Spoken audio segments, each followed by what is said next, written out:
E para falar sobre esses dados que avaliam a transmissão da Covid-19 e também sobre o avanço da pandemia no cenário nacional, a gente conversa agora com o Wallace Casaca, que é matemático e coordenador da plataforma Infotracker. Eu dou boa tarde, bem-vindo aqui ao Visão CNN. Como é que vocês avaliam a situação atual da pandemia e o que significa esse novo levantamento aí? Até eu gostaria de saber em termos das nossas perspectivas, né, e dos cuidados que os brasileiros têm que tomar com esse altíssimo índice de transmissão. Boa tarde, Carla. Boa tarde a todos os telespectadores da CNN. A situação é bastante delicada, porque a gente nunca registrou um índice de contágio tão elevado enquanto a gente começou a monitorar esses dados desde setembro de 2020. Ou seja, nós temos uma escalada dos casos, dos novos casos de contágio de Covid-19 sem precedentes.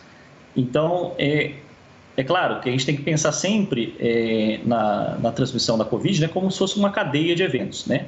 Então, esse índice, ele mostra a velocidade de contágio, ou seja, ele mostra a capacidade de um grupo de pessoas hoje contaminadas tem para disseminar a doença para um grupo novo, saudável, e assim sucessivamente, né, de forma a gerar uma bola de neve, né, um trem desenfreado. Isso, por sua vez, acaba reverberando diretamente, né, nas pessoas que, infelizmente, vão precisar de tratamento hospitalar, de cuidados hospitalares e, por sua vez, uma parcela destas vão acabar, infelizmente, vindo a óbito. Então, se a gente consegue quebrar a cadeia de transmissão, que é o que esse número remete, a gente consegue evitar todos os outros desdobramentos, né, nas curvas de internação e também nas de óbitos. Agora, Wallace, acredito que vocês estejam acompanhando essa curva também em outros países. A gente viu que antes a gente sempre tem falado isso aqui no Visão CNN, né? A gente fica com o olho, por exemplo, no hemisfério norte para a gente ver o que vai acontecer depois com a gente aqui, né? E lá dizem que essa onda vai num crescendo até fevereiro e depois começa a cair. Essa estimativa, vamos dizer, até essa esperança, ela pode vir a se aplicar também no nosso caso?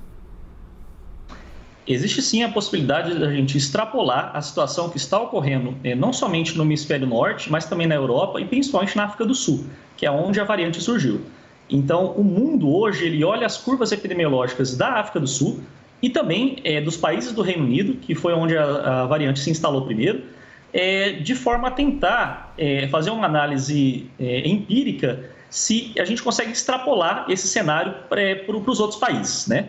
No caso do Brasil, é claro que a gente tem um país que ele vem sendo acometido, né, em velocidades distintas, ou seja, descompassadas, né? Cada região hoje tem uma situação pandêmica distinta, um país muito grande, mas, de certa forma, se a gente for levar em consideração o que ocorreu na África do Sul e o que também a gente observou nos países do Reino Unido, a gente espera que o número de casos ele comece a desacelerar já em fevereiro.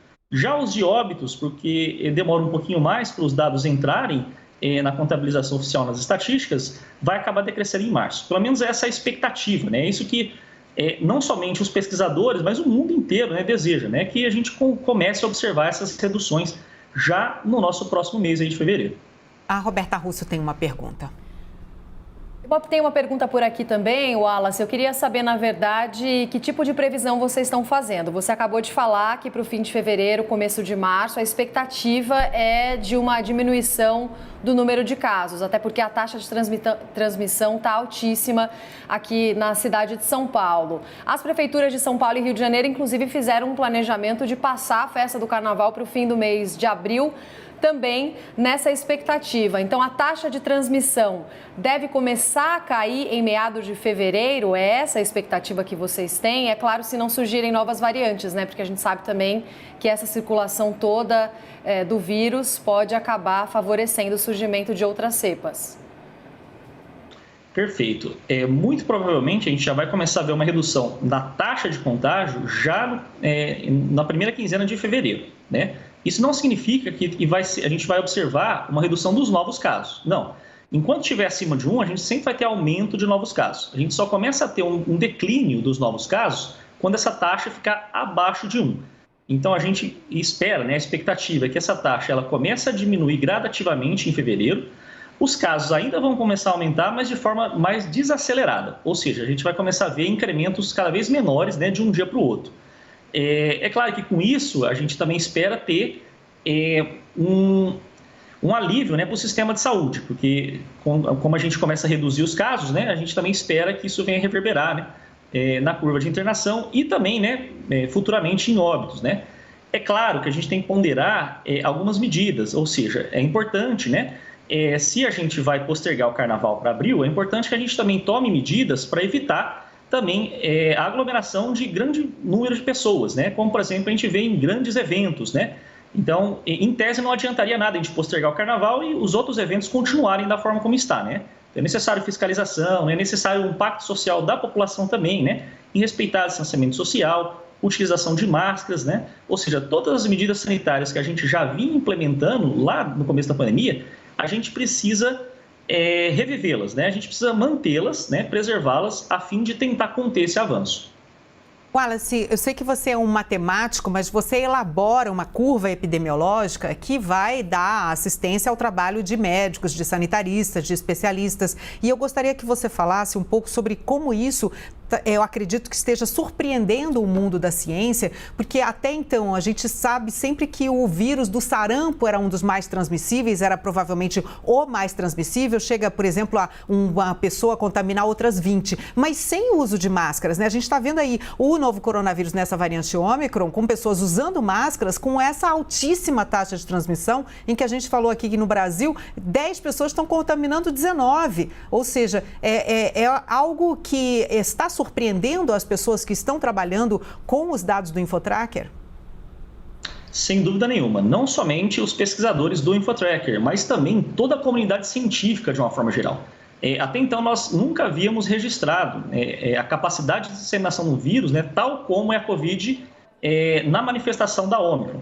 Ou seja, ela realmente consegue extrapolar outras doenças como o sarampo, que já eram altamente infecciosas e, como você mencionou, ainda num cenário onde as pessoas não estavam utilizando máscaras, né? Diferente do cenário que está posto agora. Ou seja, existem estudos científicos que já postulam, né, em afirmar que a Covid, na manifestação da Ômicron, é sim aquilo que a gente conhece de mais infeccioso hoje, né, que a gente já observou, né, em vida. Então, realmente é algo sem precedentes que surpreende a todos, né, a comunidade científica e também o poder público, né, as autoridades sanitárias. Então, tem surpreendido todo mundo, né? Tanto é que a gente começa a observar hoje, diferente das outras ondas que a gente tinha situações distintas no mundo, hoje a gente tem uma situação generalizada, né? Ou seja, quase todos os países do globo estão enfrentando esse avanço da Ômicron. Então, isso é algo também que sem precedentes, que a gente nunca observou antes. Muito obrigada. Eu conversei aqui com o Wallace Casaca, matemático coordenador da plataforma InfoTracker, que auxilia aí nessa curva, a quantificar essa curva epidemiológica que a gente está vivendo hoje, assustadora aí da variante Ômicron. Muito obrigada, Wallace. Uma ótima tarde. Disponha. Obrigado. Até mais.